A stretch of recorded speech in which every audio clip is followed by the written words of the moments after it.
हाय दोस्तों, आप सभी का स्वागत है हमारे यूट्यूब चैनल पे।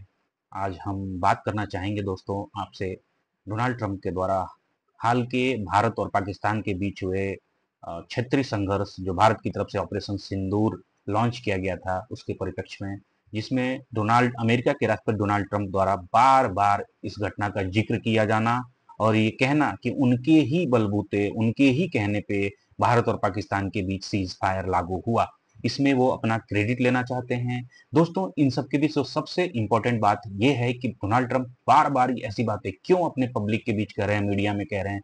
उसके लिए सबसे बड़ी बात यह है कि डोनाल्ड ट्रंप को अमेरिका को दिखाने के लिए कुछ भी नहीं समय, हर मोर्चे पे जो भी वादे उन्होंने किए अमेरिकी पब्लिक को कि वो प्रेसिडेंट होने के बाद ये सारी चीजें पूरी करेंगे, उनमें कोई भी चीज इफेक्टिवली पूरी नहीं हुई है। तो उनको दिखाने को कुछ भी नहीं है। वो इसके लिए बार बार भारत और पाकिस्तान के बीच हुए सीज फायर के बारे में जिक्र कर रहे हैं, जो कि भारत ने अपनी शर्तों पे पाकिस्तान से करी, पाकिस्तान के द्वारा भीख मांगने पे सीज फायर की।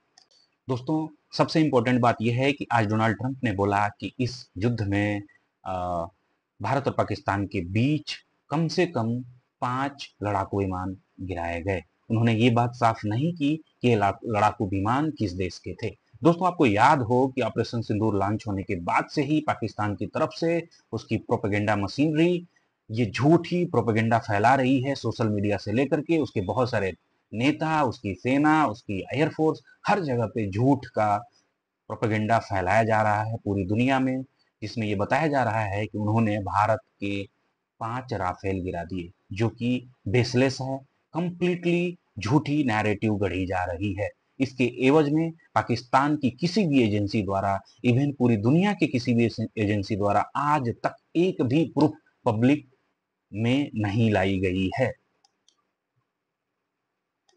दोस्तों, जबकि इसके बदले में भारत ने जैसे ही ऑपरेशन सिंदूर कंप्लीट किया था, जो पहला राउंड जिसमें पाकिस्तान के आतंकवादी ठिकानों पे जो हमला करके उनका समूल नाश किया था, उसके बाद से भारत की सेना ने before and after satellite imagery जारी की थी सबके सामने। इवन वो सारी सैटेलाइट पिक्चर्स बाकी वर्ल्ड के हर कंट्रीज जिसके लिए भी एक्सेसिबल है उसके लिए वो सैटेलाइट इमेजेस को देख सकता है। उसमें भारत के द्वारा की गई इस महान कार्रवाई की विस्तृत रूप से वो तस्वीरों से खुद ही समझ सकता है कि पाकिस्तान की कितना नुकसान हुआ है।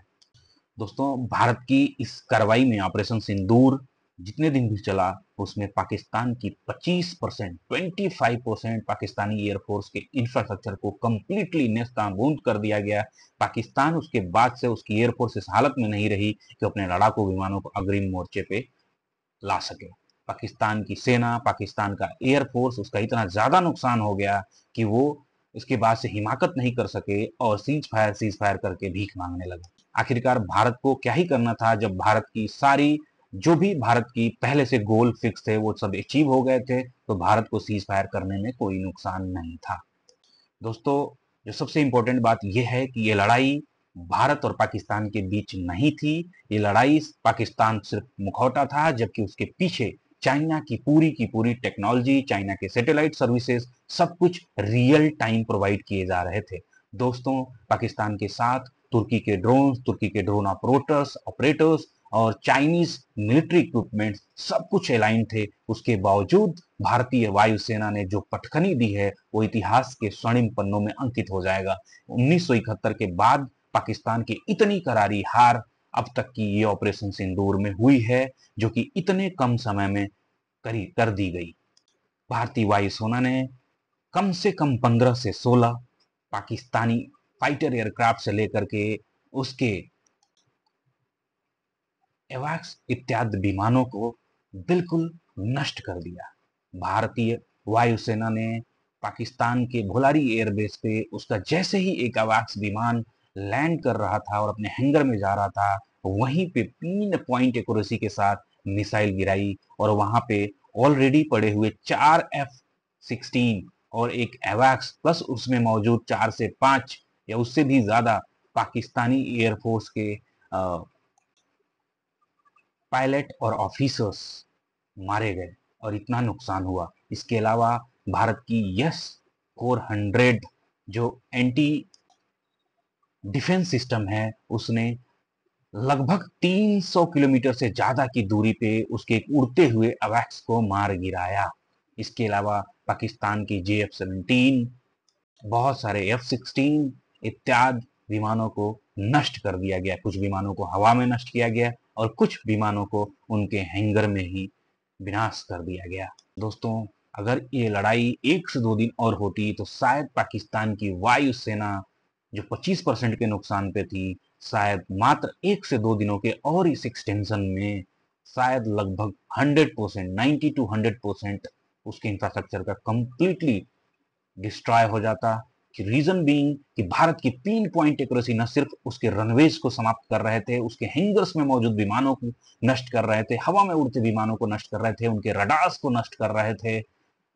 इस हिसाब से भारत की वायुसेना को कंप्लीटली 10th की मॉर्निंग में पाकिस्तान के हवाई क्षेत्र में कंप्लीटली डोमिनेंस मिल गया था। दोस्तों, इस लिहाज से ये भारत की अब तक की 1971 की बाद की सबसे बड़ी जीत है।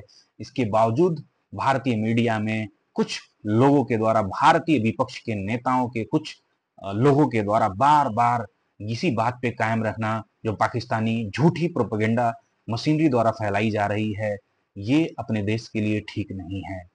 दोस्तों, मुझे लगता है सबको एकजुट होना चाहिए इस समय। भारतीय सेना को, भारतीय एयरफोर्स को, भारतीय नेवी को कंप्लीटली हम सबका सपोर्ट होना चाहिए। उनमें कोई भी कमी या कोई भी शंका या किसी भी तरीके की शक शुबहा हमें होना ही नहीं चाहिए, क्योंकि भारत की जो डिफेंस फोर्सेस हैं, भारत के जो सिक्योरिटी फोर्सेस हैं, भारत की जो एयरफोर्स, आर्मी और नेवी है, वो दुनिया की सबसे बड़ी सेनाओं में से सबसे बड़ी ताकतवर क्षमता वाली, बेहतर टेक्नोलॉजी वाली फोर्सेस हैं। हमारे पास हमारे अंतरिक्ष में मौजूद हमारे सैटेलाइट हमको गाइड करते हैं। उसके थ्रू भारत की सेना, भारत की वायुसेना पिन पॉइंट एक्यूरेसी पे मिसाइल लॉन्च करती है। दोस्तों, इस अंक में इतना ही। आगे फिर किसी मुद्दे पे बात करेंगे। Thank you so much.